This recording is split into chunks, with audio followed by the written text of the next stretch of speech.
నేను విజయవాడ నుంచి వైజాగ్ వేశానంతే TV9లో ఉన్నప్పుడు.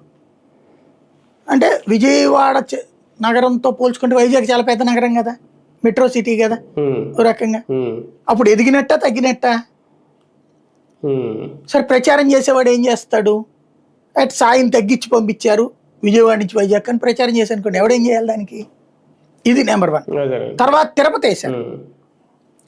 తిరుపతి వేసినప్పుడు నన్ను ఒక ఛానల్ ఓనర్ గారు పిలిచి తన ఛానల్లోకి రమ్మని అడిగారు.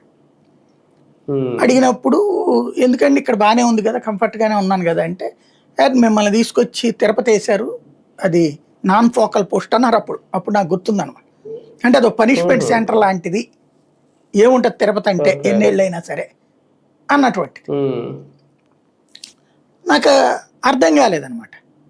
అంటే మనకి TV9లో ఉన్న కాన్సెప్ట్ ఏంటంటే విజయవాడ అంటే విజయవాడ రీజనల్ ఇన్ఛార్జ్ అంటే కోస్తా ఇన్ఛార్జ్, వైజాగ్ ఇన్ఛార్జ్ అంటే ఉత్తరాంధ్ర ఇన్ఛార్జ్, తిరుపతి ఇన్ఛార్జ్ అంటే రాయలసీమ ఇన్ఛార్జ్, వరంగల్ ఇన్ఛార్జ్ అంటే తెలంగాణ ఇన్ఛార్జ్. ఇది అందులో ఉన్న పొజిషన్స్ అనమాట. అప్పుడు అట్లాంటిది ఇది నాన్ ఫోకల్ అన్నటువంటి పాయింట్. నేను అన్నాను, భగవంతుడు ఇచ్చిన అవకాశం పెద్ద ఆయన అంటున్నారు, నేను అది చేస్తానండి, మీరు ఇచ్చిన ఆఫర్కి థ్యాంక్స్ అని చెప్పాను, అయిపోయింది.